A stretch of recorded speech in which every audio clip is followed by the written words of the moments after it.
Coming up, a wide-ranging conversation with J.D. Vance, the author of Hillbilly Elegy. We're going to talk illegal immigration, cancel culture, and white privilege. This is the Dinesh D'Souza podcast.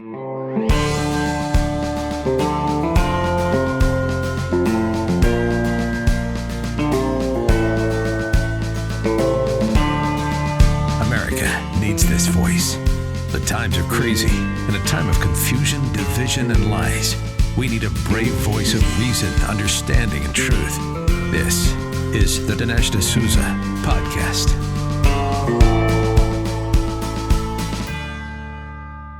In this special episode, we're going to be talking in depth with author J.D. Vance, who wrote Hillbilly Elegy, a terrific book, which also became a Netflix movie directed by Ron Howard. I want to talk about immigration. I want to talk about cancel culture. I also want to talk about white privilege, the controversy involving Asian Americans and hate crimes, a lot of good stuff. But I thought in this opening monologue, I would talk about immigration on a practical level because I went through it. Debbie, my wife, and I are both immigrants. We've sort of been through a process. We've grown up in other countries. And I want to talk about how that works, or in some cases doesn't work. Well, in my case, it did work. I came to America as an exchange student, but I wasn't planning to stay here. It's really in college that I fell in love with America and the people of America and the ideas that built America. And I also saw that I could do things with my life in America, like become a writer. Earlier, I had approached my father about the idea of becoming a writer in India. And my dad goes, well, yeah, you sort of can do that, but you're probably going to have to become a chartered accountant or sell insurance, and then you can kind of write on the side. Because writing was not, at that time anyway, at least a serious or developed profession where you could actually think about making a living that way. So I applied for American citizenship. Now, I began the process in 1983, right after I graduated from Dartmouth. Interestingly, I didn't become a citizen until 1991. So it shows you that it's a time-consuming process. And in my case, to go from student visa, to green card, which is to say permanent resident, to citizen, took 8 years.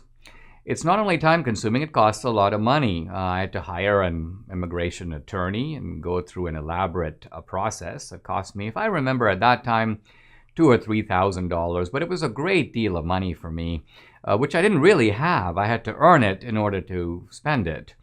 And it was a very arduous process. In fact, the cost for me wasn't just the cost of the lawyer. It was the cost of having to take a lower paying job with an employer who was willing to sponsor me.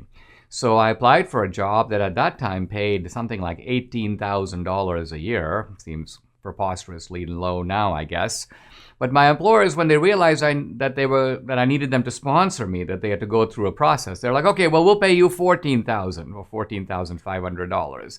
So I took a big pay cut because I needed someone who would kind of walk me through the process. And these people had to buy ads in the New York Times advertising the job I was applying for. They had to prove that there was no willing and employable American who would take that job. They had to show that I had a range of skills from writing to editing to fundraising, a familiarity with the Ivy League. This was for a magazine editorship at Princeton. So the bottom line of it is this is the process, and it's not easy. And it's particularly hard when you don't have a lot of money.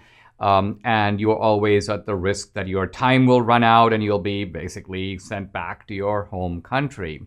Now, this is the line that immigrants cut. The illegals, they jump ahead of this line. They basically go, here's my starving kid, Biden, let me in. So the idea here is that just because you can show up at the border and produce, you may say, a hard luck story, you're basically claiming priority over all of us. Many of us from distant countries, we don't have a border, we don't have a fence to jump through, but we stand in a very long line, and the line is even longer now than it was when I applied to get in. Now, the other point is that immigrants are a walking refutation of the idea that all cultures are equal. That was one of the silly doctrines that I was taught at Dartmouth. All cultures, Dinesh, are basically equal. No culture is better or worse, superior or inferior. to any other. And this was taught to me by the sort of anti-racist. They say this because they think that to say that any culture is better is to give fuel to the idea of racism. But every immigrant knows that they're lying through their teeth. Why? Because we are voluntarily leaving one culture and coming to another. So in that very act, the immigrant is affirming the superiority of some culture, the cultures that they're moving to, and the relative inferiority of their own culture, which they are walking away from. Bottom line of it is cultures that attract people are better. Cultures that people are trying to leave or walk away from are worse. Now, the irony of all this is that we now have this ideology that's being propagandized through the media and through schools, critical race theory. And of course, the premise of critical race theory is that America is horrible. America is deeply racist, and it's not just episodic. It's not just here or there. It's structurally racist. It's built into our institutions. It has been since 1619. And here's my question. If America is so horrible, if it's particularly discriminatory and evil toward blacks and other minorities, black and brown people, why are the black and brown people trying to come to America? Haven't they been able to read all these critical race studies analyses that tell them, don't come to America, you're probably better off in your own country, less racism, less structural discrimination, more people who look exactly like you. Evidently, the immigrants know that this is all massive BS. They obviously pay no attention to it at all. And the critical theory people also know it's BS. Why? Because if they really believe their own nonsense, then they would say, we should not allow immigrants into this country. It's very inhuman to take people, particularly brown and black people, and allow them to come to this horrible country. Do Jews try to break into Nazi Germany? No. Why would you? And if Nazi Germany is anti-Semitic, anti-Jewish, the Jews are going to stay away. Well, if America is so racist, then presumably the minorities would want to stay away, but they don't want to stay away. And even the critical race theory people are dead silent on this topic, I think because they know deep down that their own ideology is a massive fiction. It's a massive fiction with a political purpose to gain more power, to gain more institutional control, to sort of play a fast one on the American people. But of course, the immigrants are listening and laughing and paying no attention to it and trying really hard to come across the border. And at the very least, what that shows is that America, even for people of color, is still a pretty darn good place to live. Hey, I see on social media that Mike Lindell might run for governor of Minnesota. Now, I haven't talked to Mike about it, but my message is, do it, Mike. Teach him a lesson. In the meantime, Mike Lindell continues to put out great products. He's got over 100 on his website, and there's always new stuff coming down the pike. The latest? Slippers, and these are heavenly slippers. Debbie and I have had the pajamas, we've had the robes, but we just ordered the slippers. They're amazing. Mike Lindell has women's and men's moccasins and slip-ons. Debbie and I just got ours, and if you order now, you'll get 40% off with promo code Dinesh. So don't wait. Call 800-876-0227 or go to mypillow.com. Make sure to use promo code Dinesh. I'm really happy to invite author J.D. Vance to this episode of the podcast for kind of a wide-ranging conversation, but we're going to begin by talking in some depth about the crisis at the border. J.D., thanks for joining the show. It's great to have you. And if I could begin, we seem to be facing an unprecedented situation at the border. And what makes it so unprecedented is that this is not your ordinary, you may say, home invasion, but it's a home invasion at the behest, at the almost, you could say, invitation of the Biden administration. During the campaign, Biden was almost blunt in saying, hey, I'm going to do the exact opposite of what Trump did. And I want to play a short clip of an interview with some migrants talking about why they decided to come. Listen. Would you have tried to do this when Donald Trump was president? Definitely not. Definitely. We had the chance, you know. We used to watch the news, and I definitely won't do this. So did you come here because Joe Biden was elected president? Basically. So that's Martha Raddatz talking to migrants on the border, and they're basically saying, "Yeah, Biden told us to come. That's why we're here." So is this a home invitation kind of invasion at the invitation of the man of the house, you might say? Yeah, I think unfortunately it is, Dinesh, and you've seen clips like that from a number of different mainstream outlets, which is interesting because the press has been so resistant to call this a border crisis and to really cover it in the way that it needs to be covered. What you're seeing now is the problem is so out of control that they just can't hide it anymore. I think that you're so finally seeing the press really open its eyes and cover what's going on at the southern border. And unfortunately, it's a pretty simple incentive versus disincentive problem, right? When you invite people to come in, when you tell them that there won't be enforcement at the border, then a natural conclusion is people say, all right, now is the time to go. Let's pick up and pack our bags. We know that now we can get across. And that's the implicit invitation, in some ways an explicit invitation that Biden personally or folks in his administration have offered is, yeah, if you come across the border now, maybe if you send your kid across the border unaccompanied, we're going to have a totally different enforcement mechanism. It's going to be easier to make it across. Once you're across, it's going to be easier to stay. And it's almost ridiculous that we wouldn't have assumed that this would cause a border crisis in the first place. It's like when people think that it's easier to come, that if they get across, they're going to be rewarded for it, then of course they're going to come. That's basic human nature. Somebody extends you an invitation, and if you're a desperate person, you're going to accept it. Unfortunately, them accepting that invitation comes at great personal cost, of course, to them as Central Americans making a very treacherous journey. It also comes at really negative cost to a lot of people in the United States who are going to suffer the consequences of this border crisis. Now, there's been some press reporting about how all of this has turned into a smuggling operation. The New York Times, for example, talks about the fact that you've got these smugglers operations, and there are all these different rates that you have to pay. If you're a Mexican, you pay $4,000, and if you're from further in South America, you pay more. If you're Chinese or you're Iranian, you pay a different rate. And then they have a system of wristbands that they use to identify you.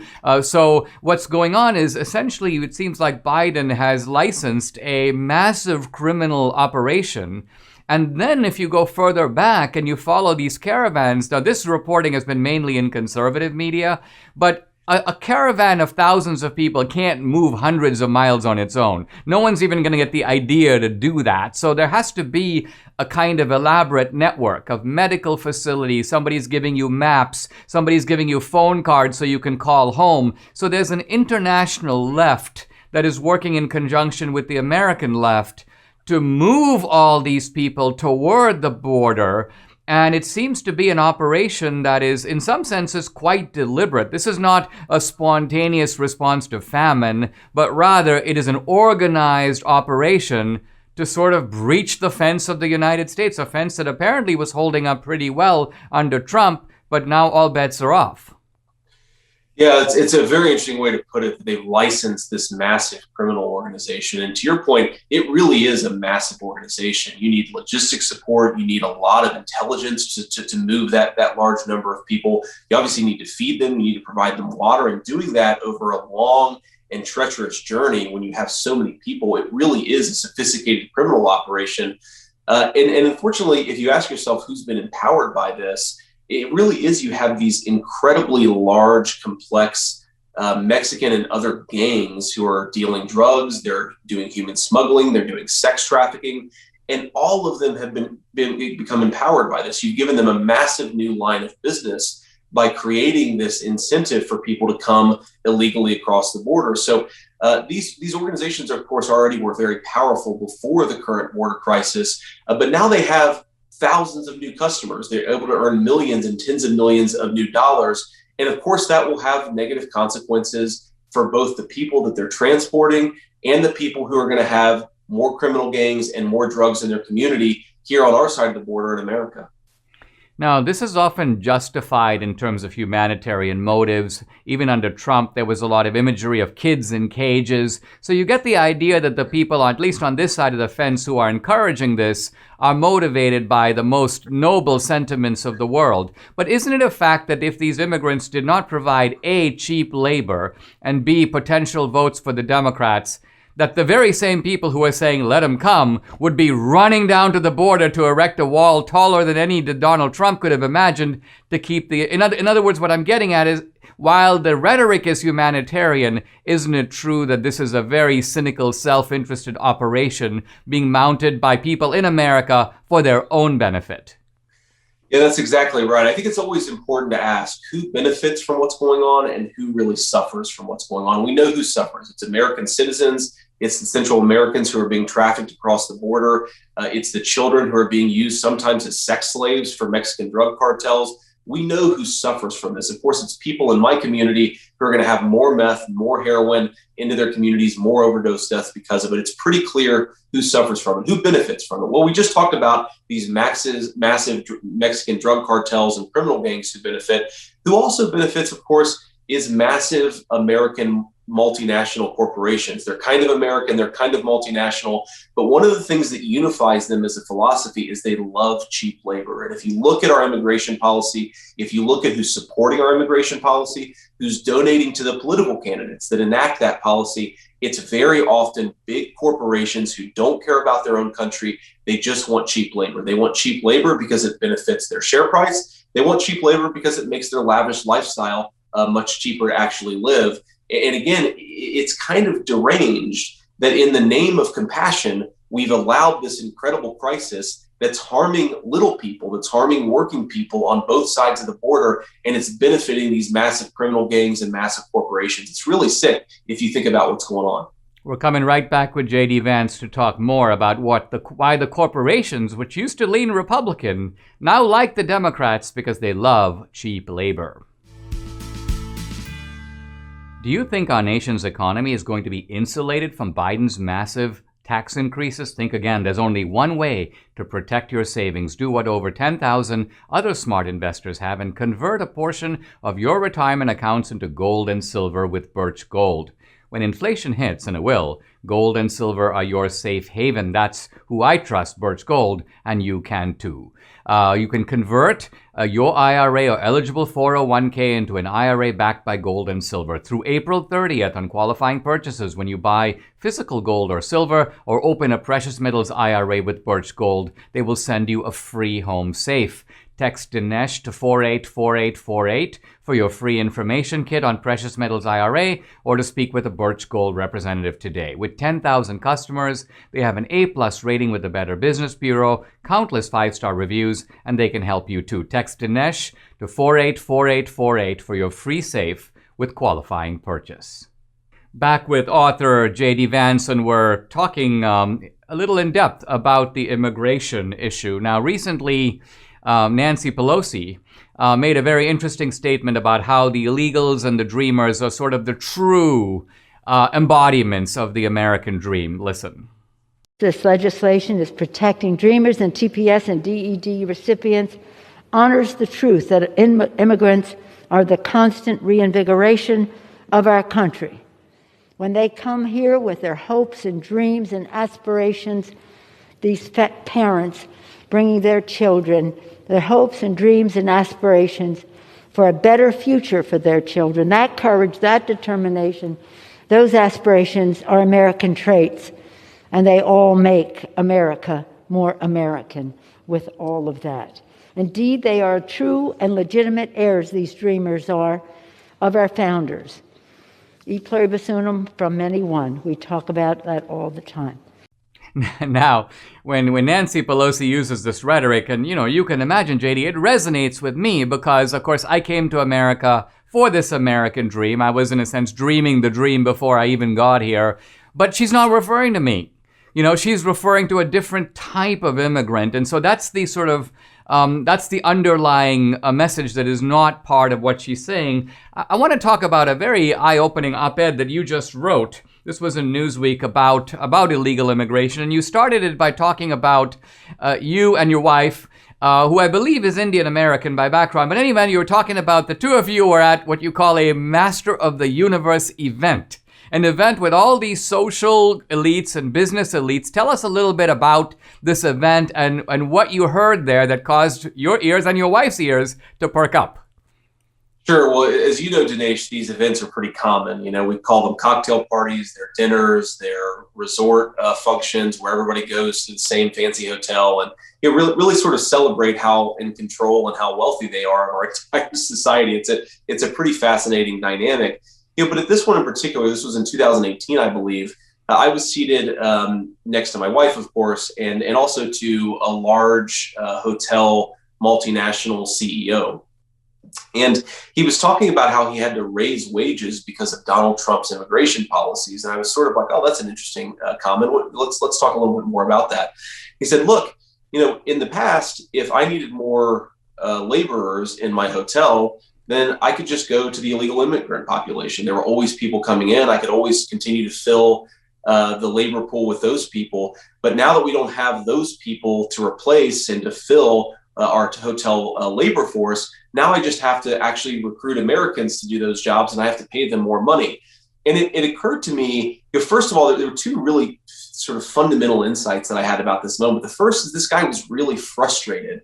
One of the wealthiest people in the world, of course, that he had to pay his people more money, working and middle class people a better wage so that they could live their lives. I just thought, this is such a ridiculous way to think about your own workers and your own people. The second thing is that it made it clear how sometimes what's framed as compassion for illegal immigration is just raw, cynical economic self-interest from our economic elites. That what he saw is that a tight border was bad for his bottom line. If he couldn't import low-wage immigration or low-wage immigrants into his hotel workforce, then he was going to have to pay more people money, and he didn't like that. And my wife, who always asks me, you seem to, the more you go to these events, the more that you get frustrated with these people. I'm always curious why.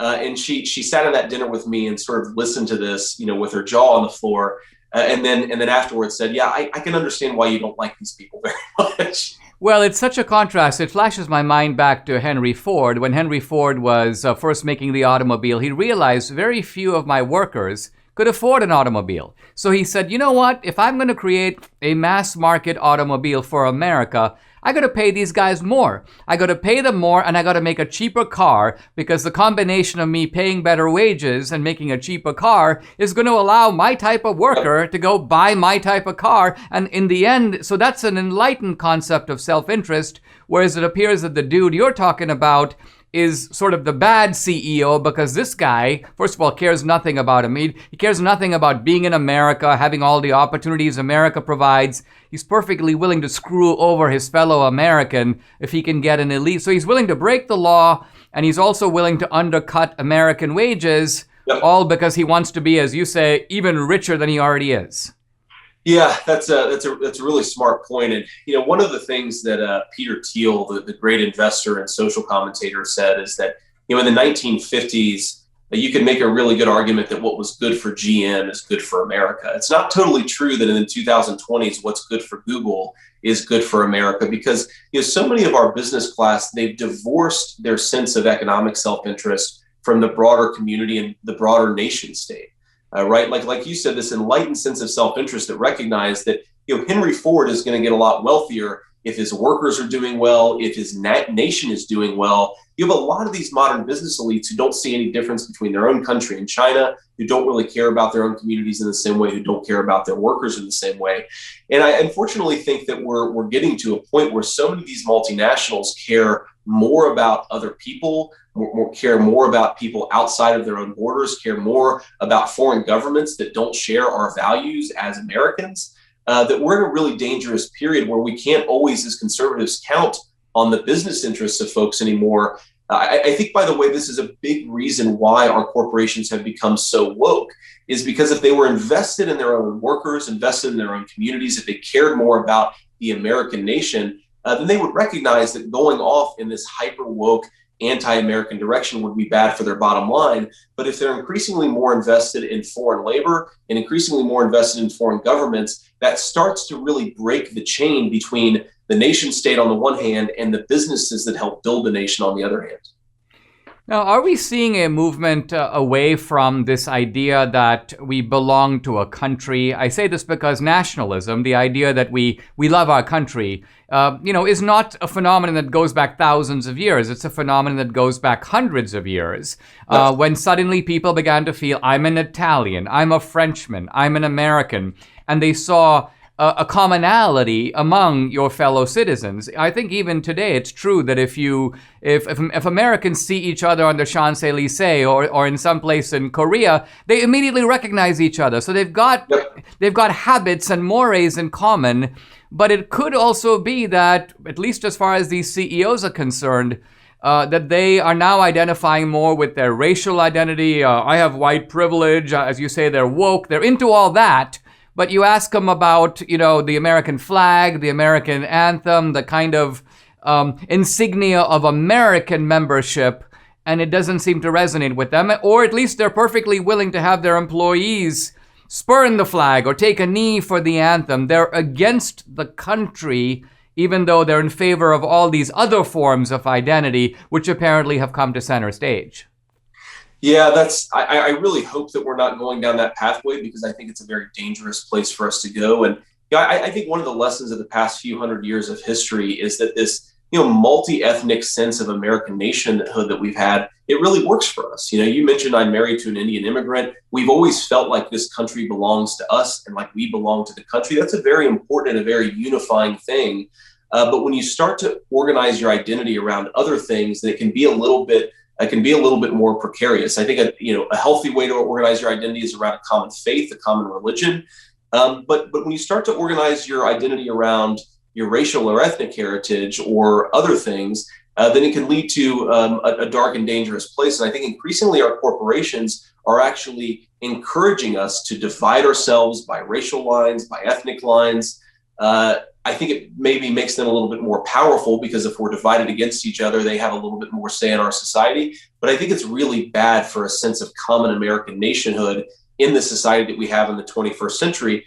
And an important thing, of course, is I think these businesses, at the end of the day, are being incredibly short-sighted. Do they really think that the Chinese nation state, a hyper-ethnic, effectively a fascist society, is going to be better for Amazon, for Google, for Apple, for Facebook over the long term? It maybe will help them juice their short-term profits. It maybe will provide them a few million slaves to work in the production of their goods. But over the long term, I think we all need to recognize that basic American values, self-respect, devotion to our country, respect for one another, respect for people's differences, if those things are not, at the end of the day, the sort of thing that you can just kind of fritter away and expect them to exist in another country. If you want to have freedom of conscience, freedom to operate your business the way you want to, the United States of America is still the best place to do it. And I hope eventually these corporations realize that. Right back with J.D. Vance. We're going to talk more about minorities and cancel culture. We're also going to talk about the working class. And I want to talk about the privilege of being born in America. Let's face it, taking trips to the post office is probably not how you want to spend your time. That's why I recommend mailing and shipping online at Stamps.com. Stamps.com allows you to mail and ship anytime, anywhere, right from your computer. Send letters, ship packages, and pay a lot less with discounted rates from USPS, UPS, and more. Stamps.com has saved businesses thousands of hours and tons of money. With Stamps.com, you get the services of the post office and UPS all in one place. We use it. We love it. Although having grown up in India, I sometimes miss those long waits and long lines. Just kidding. Now you can use your computer to print official US postage 24/7 for any letter, any package, any class of mail, anywhere you want to send. Once your mail is ready, just schedule a pickup or drop it off. It's that simple. With Stamps.com, you get discounts of up to 40% off, post office rates, and up to 62% off UPS shipping. It's no wonder nearly 1 million small businesses already use Stamps.com. I do, and you should too.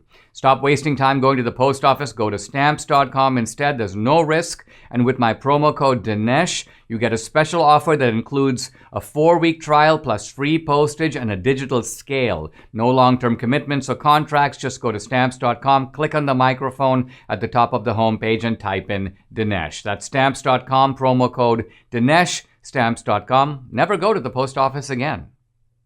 Back with author J.D. Vance, and I want to raise this issue. We hear a lot these days about privilege. We hear about white privilege. And the idea seems to be that if you are born white in this country, you sort of have it made.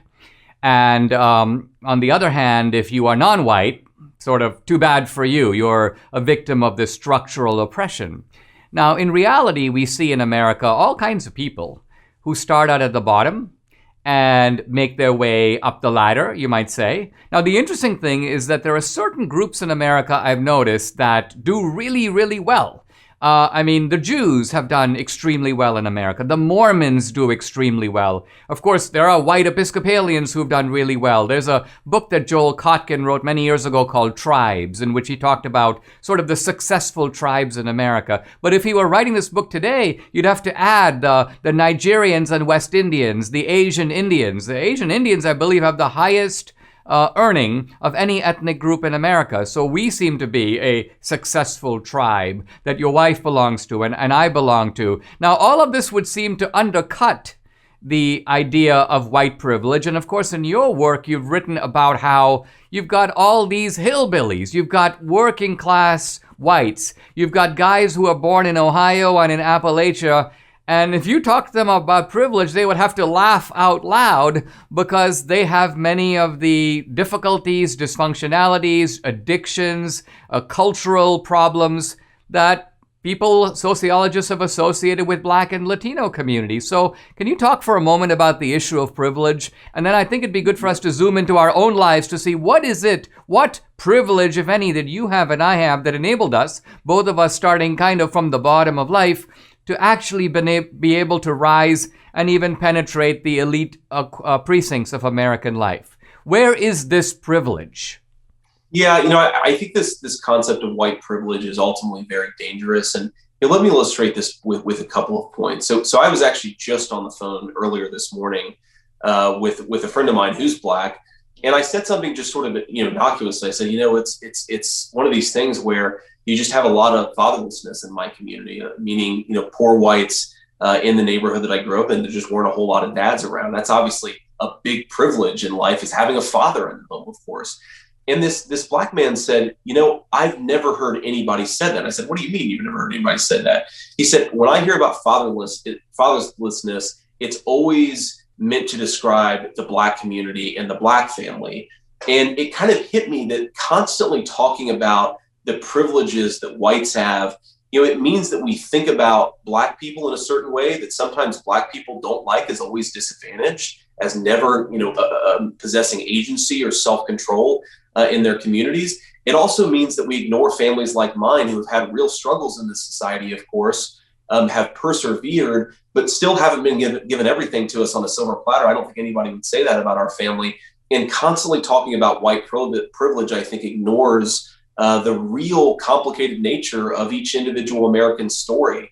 The other thing that I think it does is it leads us to ignore the things that really matter. We know some kids have easier lives than other kids, but what are the real drivers of privilege? Well, having a dad in the home is a big driver, right? Having a stable family, not having a lot of drug addiction, not having a lot of family abuse in your home. These things are all much bigger drivers of whether you're going to have a successful life.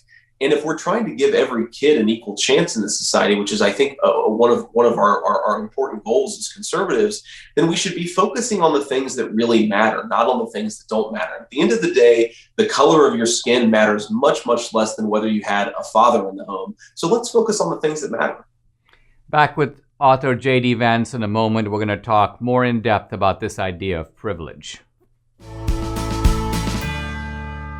It may be time to change out your pillows. Think about it. You sleep on these pillows time after time, and, well, after a certain time, those pillows need to be retired. I want to talk to you about my pillow and how it changed Debbie's sleeping habits. When she started sleeping on Mike Lindell's pillow, she began sleeping through the night. She's going through that change of life. She's tried everything and nothing worked until she found this wonderful pillow. She also has the Mike Lindell body pillow. The cool thing is that these pillows won't go flat. You can wash and dry them as often as you want, and they maintain their shape. They're made in the USA. For a limited time, MyPillow is offering the premium MyPillows for the lowest price ever. You can get the queen size premium MyPillow for $29.98. It's regularly $69.98. So that's a $40 savings, and the king pillow is only $5 more. All the MyPillow products come with a 10-year warranty and a 60-day money-back guarantee. Go to mypillow.com and use promo code Dinesh, D-I-N-E-S-H. You'll get deep discounts on all MyPillow products, including the Giza Dream bed sheets, the MyPillow mattress topper, and MyPillow towel sets. Or call 800-876-0227 or go to mypillow.com. Either way, make sure to use promo code Dinesh. Back with author J.D. Vance. J.D., when I think about my life and the issue of privilege, I do think about two types of privilege that I really had.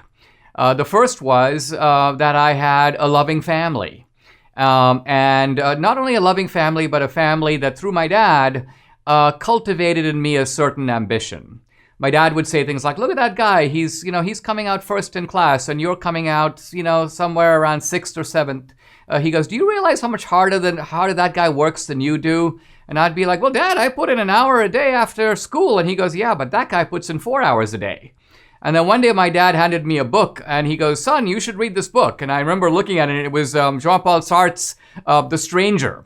And I looked at the book, and I, of course, never heard of existentialism or any of it. I was probably 13 years old. And I said to my dad, I go, have you read the book? And he goes, no, he hadn't read it. My dad was not a reader, but he wanted me to be one, so he was inculcating in me not just qualities that he had, but a love of learning that as a technical man, he himself didn't participate in directly. So that was the first type of privilege. And I thought to myself, when I was a kid, I would study the dictionary. I'd try to improve my vocabulary. Now, if I stayed in India, these skills that I developed and this ambition could very well have gone nowhere. Now, people in India tell me that today there's more room for that in India. But in the 70s, there was no scope in India for someone like me.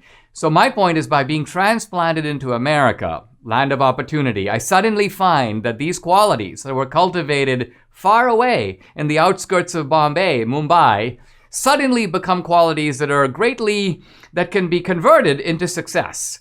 They helped me to do well on the SAT. They helped me to get into Dartmouth. They're going to help me be a good student against American students who went to very good and very expensive prep schools. So when I think about privilege, yeah, I was privileged, not financially. In fact, I came to America with no money at all and worried about how I would get by. But I had the background of family, and I also had the fact that I had now won the lottery. And by winning the lottery, I mean I found myself in the United States of America, a place where my talents and ambitions could find fertile ground. Isn't it true that being an American, and this interestingly would apply to all minorities here, they're beneficiaries of American privilege, even as they go on and on about white privilege? Yeah, I think that's a really important point. And there are a few reactions I have to what you just said. I mean, the first is absolutely, there is a benefit and a privilege to being born here in the United States of America and having the opportunities to achieve your dreams. And, one thing about this whole privilege conversation is, it's one thing to respect people's differences. It's one thing to look at a person who isn't like you and be respectful, but it's another thing to constantly heighten the tension, heighten the differences. If you want to share a country with somebody, you and I obviously don't look like each other, but I think we have a lot of similar values. But one of the things that works about America is it's not just constantly talking about the differences. It's also talking about what's same. It's common values. It's common purpose. It's a common view of where we want our country to go. And that sense of commonality gets evaporated in the privilege conversation because you're just focusing all the time on people's differences. And the second point I'd make about that is, you may have seen some of this research, Dinesh, but it's pretty powerful. And it suggests that the white privilege discourse, the constant finger wagging and saying you're privileged because you're white, it doesn't help anyone. It doesn't make the people who send that message or receive it, it doesn't make them more sympathetic to Blacks. It doesn't make them more sympathetic to Latinos. It doesn't make them more willing to help disadvantaged groups. It just makes them hate white people more. That's a pretty consistent finding of the literature. And so you're not uplifting anybody. You're not making it easier for one type of American to lend a hand to another type of American. You're just making them hate another group more than they already hate them. You're giving them an excuse to dismiss families like mine, to look down upon them, to ignore the real problems that exist in their lives. And it's just crazy to me that instead of trying to find ways of enhancing our commonness as Americans, enhancing our common values, we're just constantly tearing each other apart with this discussion around privilege. I think it's one of the most worrying trends that exists in our society today. One thing that I hadn't anticipated is how it even fortifies our adversaries. There's a meeting going on pretty much right now between the top Biden people and the top Chinese diplomats. The Secretary of State is there, for example. And the Chinese are they've wisened up to this, and they've realized that they can block American criticism of Chinese human rights. And the way they do it is they go, listen, you're oppressing blacks. And in fact, we're not accusing you of it. You're admitting to it. The Biden administration is saying that, yeah, we've got all this structural racism. We're a racist country and we always have been. So the Chinese go, well, get off your moral high horse then. Stop yelling at us for what we do to the Uyghurs in China. So there's an attempt to create now a moral equivalence, or even worse, the Chinese are saying you're worse than we are because you're admitting to all these crimes of human rights, and that, of course, weakens America's ability to be a voice and an example for human rights in the world, because we're confessing our sins maybe to each other, but of course the rest of the world is listening and taking advantage.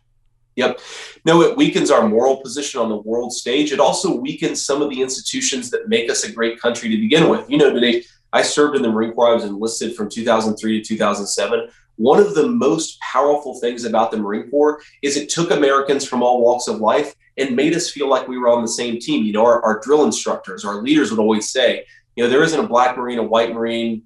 We all bleed the same Marine Corps red. We all wear the same Marine Corps green.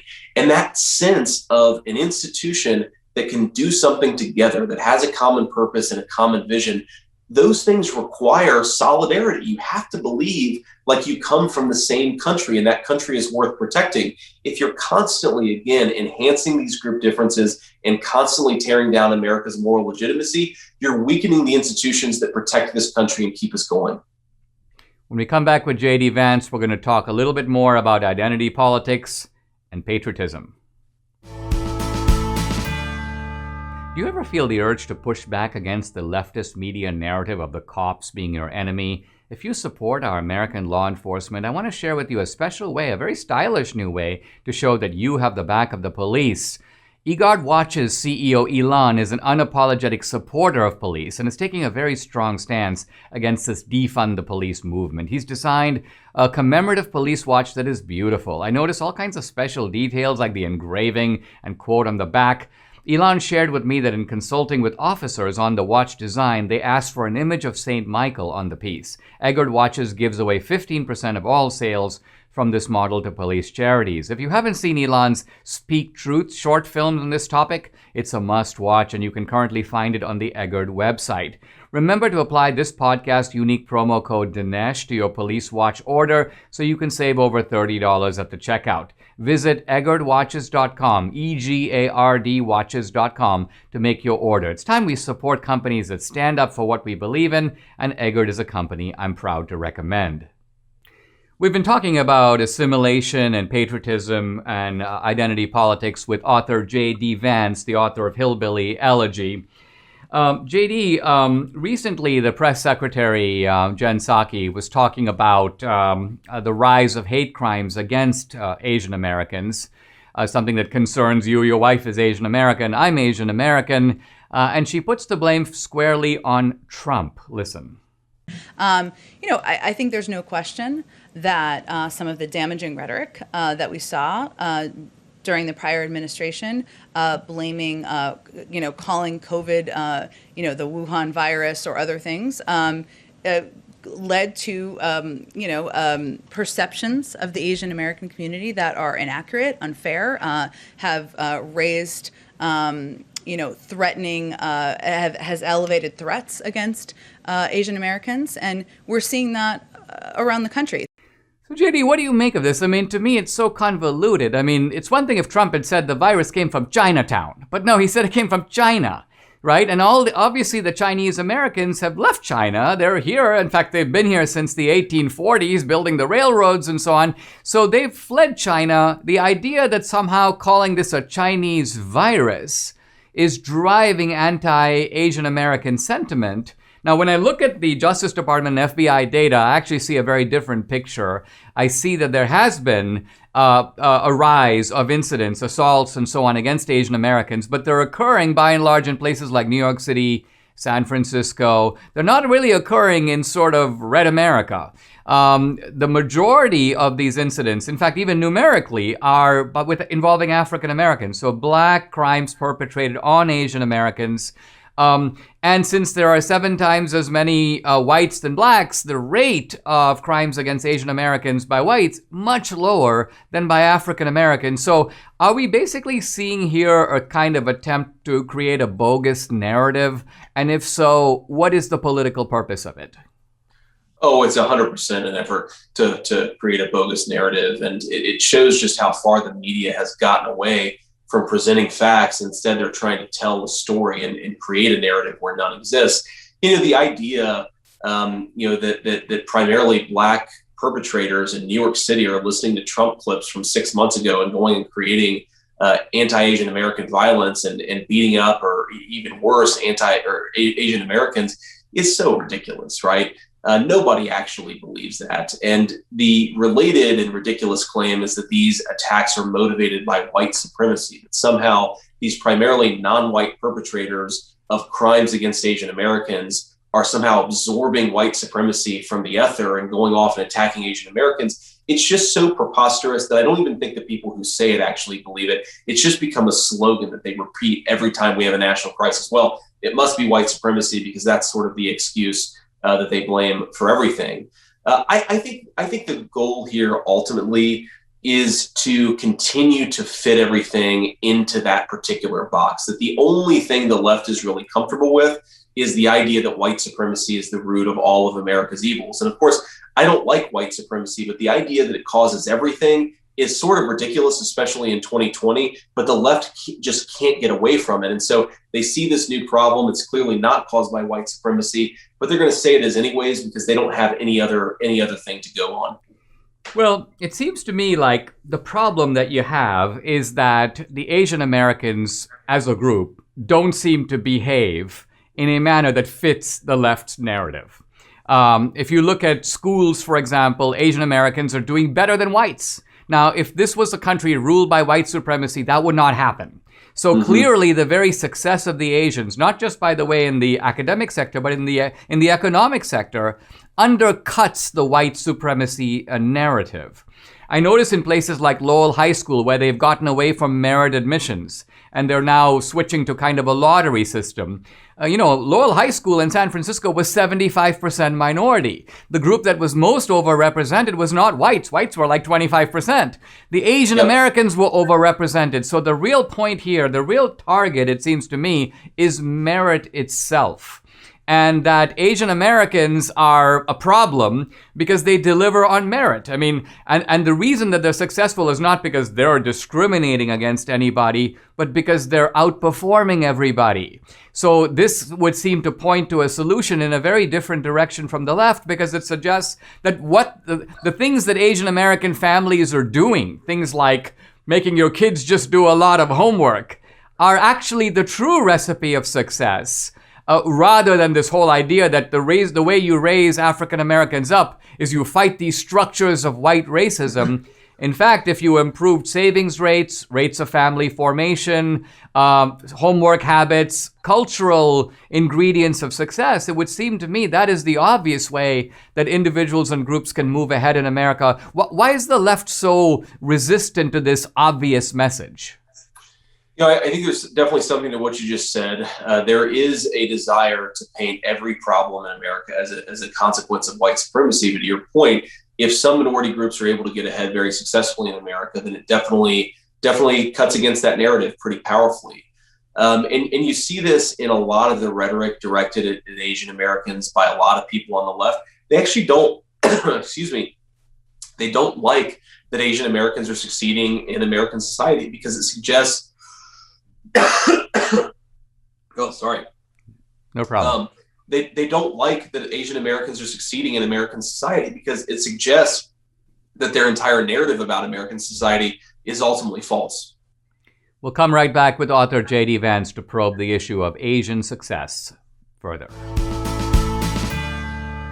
Big tech companies do not hesitate to throw conservatives off their platforms. We can't trust these people one bit.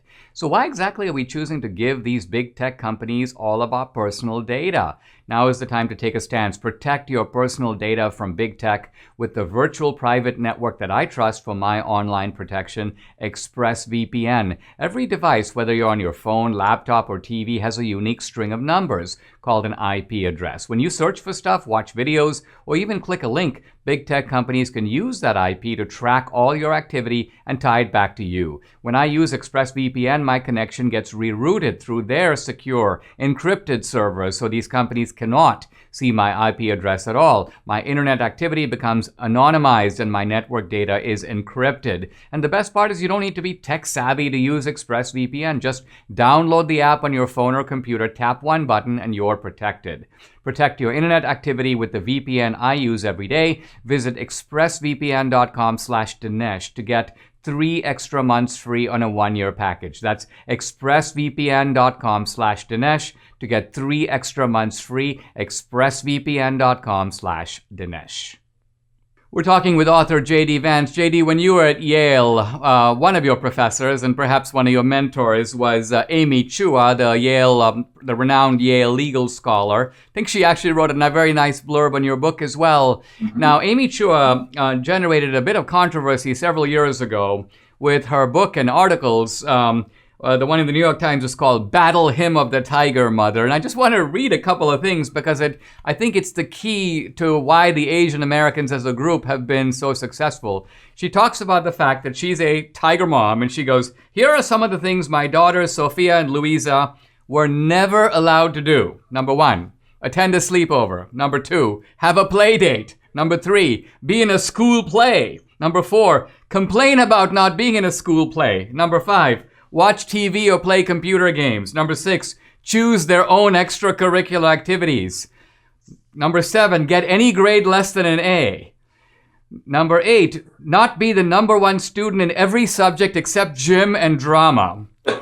And number 9, play any instrument other than the piano or violin." So it looks like what she's basically talking about, well, I don't want to call it the Hitler parenting syndrome, but I think my dad and mom would agree. The idea here is that the parent knows better. The idea is that the parent charts out a recipe or a formula for success, and these Asian American parents, they're not, I mean, a lot of white parents, even parents of very successful kids, say things like, in order to learn, you have to have a fun environment. The child has to have an interest in the It seems like the Asian Americans ridicule all this. They ignore it all. They basically go, there's a prescribed formula for success. It is choosing certain things, doing certain things, and then working whether you have a natural aptitude or not. Now, this may seem a little bit, I think there are people who say this is a very authoritarian model of child rearing, but, I bet you Sophia and Louisa are doing pretty well in America today.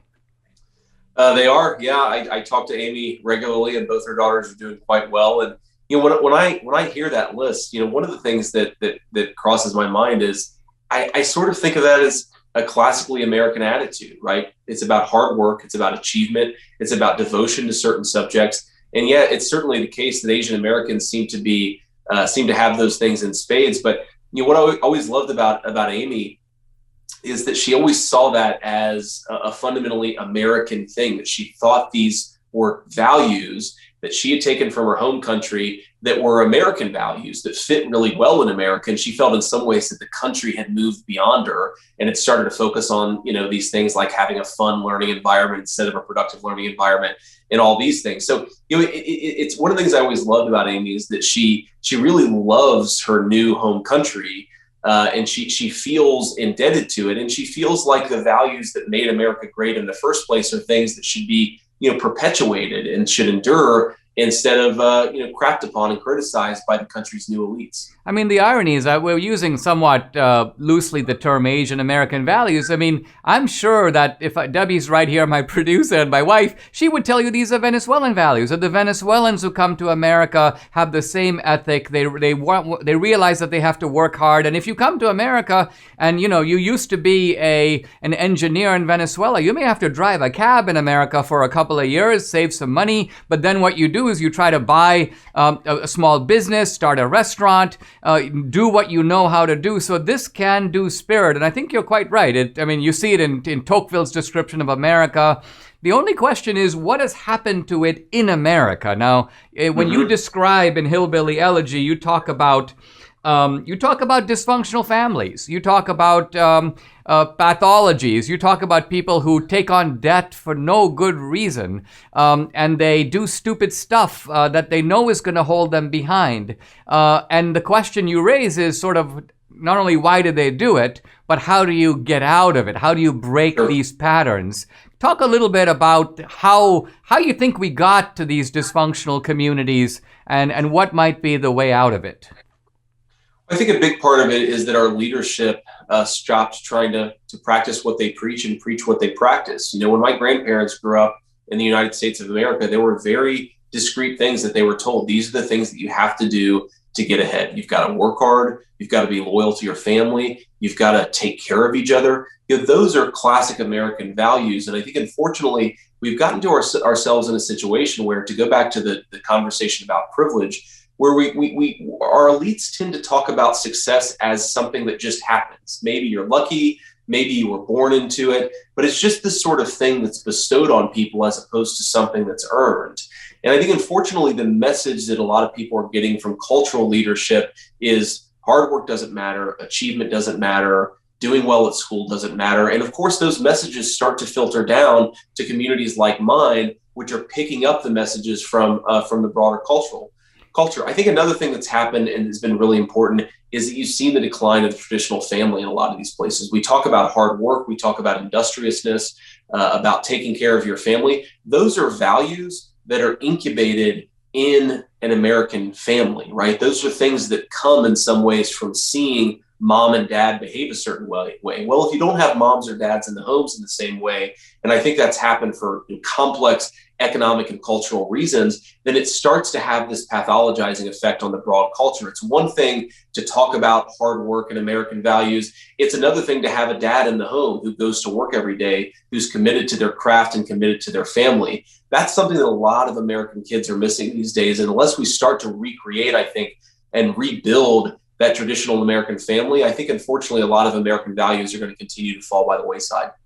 I agree, but what I find so strange, JD, is if you look at the environments of both Yale and Dartmouth that we're both familiar with, we met a lot of people who are on the left, who are purveyors of this narrative that it's all circumstantial, it's all a matter of luck. But we know that these people actually worked really hard. They worked hard on their papers. They worked hard to develop skills. So what would cause someone to, in a sense, lie about their own experience? They know the ingredients that make them successful, but then they put out a public narrative that it's all based upon inherited privileges and structures that benefited me and so on, when the truth of it is, you put in 5 hours a day and the other kid in your high school didn't, and that's why you're at Yale and he's not. Yeah. Well, and they also very often, almost always, come from very intact families, right? You very rarely meet someone in these environments that came from a truly broken home. And of course, all of them poo-poo the value of a broken, or the value of a stable family, the value of having fathers in the homes. And it's like, well, look at you. You had your dad. He was active in your life. Don't you think that had something to do with your success? The hypocrisy is very real. I totally agree with that. The why it's happening is a really complicated question. I wonder if some of it is a little bit of guilt that people don't want to admit that these things are necessary to success because then they feel like they're congratulating themselves. I wonder if maybe it's that they've picked up some messaging from mainstream culture in some ways that suggests that homes or traditional families don't matter, that these ethics don't matter. But it is a really interesting question that you have an American nation that was built by hard work, by an entrepreneurial spirit, and the people who are at the top of it don't feel any real commitment to preserving that same spirit and that same value set. It's really terrible. I'm not totally sure why it's happening. It's a good question. It seems to be a fact where the elites are perpetrating a known untruth on the rest of the population. The rest of the people are suffering from it, while the elites don't themselves. J.D. Vance, thank you so much for joining the podcast. I really appreciate it. Thanks, Dinesh. If you're thinking of replacing your carpets due to pet stains and odors, you must try Genesis 950. The reviews are amazing. This is one product that actually works. With water, it breaks down the bonds of stains and odors so they are gone for good. Its antibacterial component removes pet odors from carpet and padding. It can be used in a carpet cleaning machine, and it's green, so it's safe for your family and pets. Genesis 950 is made in America. 1 gallon of industrial strength Genesis 950 makes up to 7 gallons of cleaner. But Genesis 950 is also great for bathrooms, floors, upholstery, and grease stains. Debbie uses it to clean the kitchen and recently got ink all over her pants, and Genesis 950 took it right off.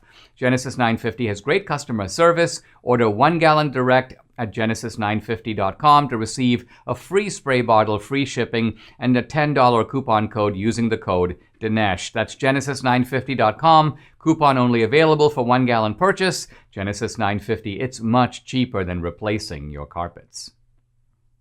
It's time to close out with the mailbox, and I have a question about immigration, which I thought would be very appropriate for this episode. And the question is, it relates to my earlier conversation with the Indian-American writer Sukitu Mehta. Can you elaborate on your statement to Sukitu Mehta that the descendants of colonialism are better off because of it? And if true, would this refute his claim that illegal immigrants are owed entry as a form of reparations? Now, the thing about colonialism to remember is that, and this is a point Sukitu stressed, that the colonialists come not intending to confer benefits on the people they colonize. They come to rule. That's accepted.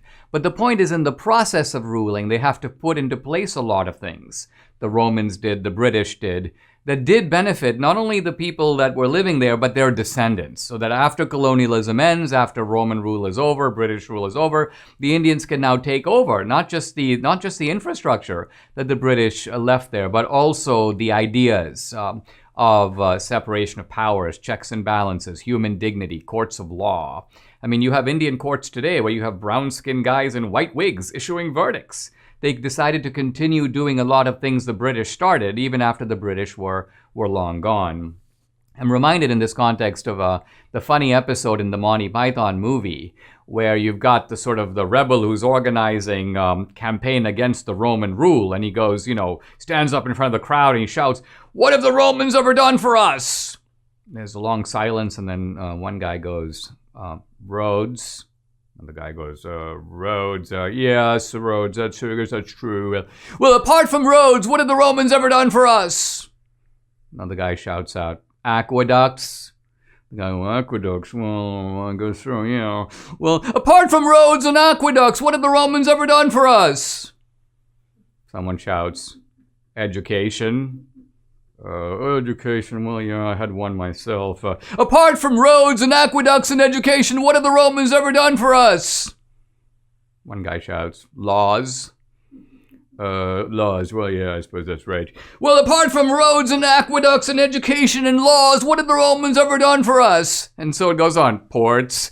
Apart from laws, road, aqueducts and roads and education and port, what have the Romans ever done for us?" And of course, you're chuckling because you realize the Romans did an awful lot in order to bring civilization to people who didn't have it before. And that's the simple truth. If the British had never come to India, Sukitu Mehta and I would be in a completely different place. We'd be doing completely different things. We might not even be speaking English. We might be adjudicators of some tribal disputes that go on in a local tribe, but we certainly wouldn't be in America writing books in Sukitu's case about immigration, or in my case, having a podcast. The simple truth is colonialism was harsh for many of the people who lived under it, but it's done an awful lot of good for their descendants. Subscribe to the Dinesh D'Souza podcast on Apple, Google, and Spotify, or watch on Rumble, YouTube, and SalemNow.com.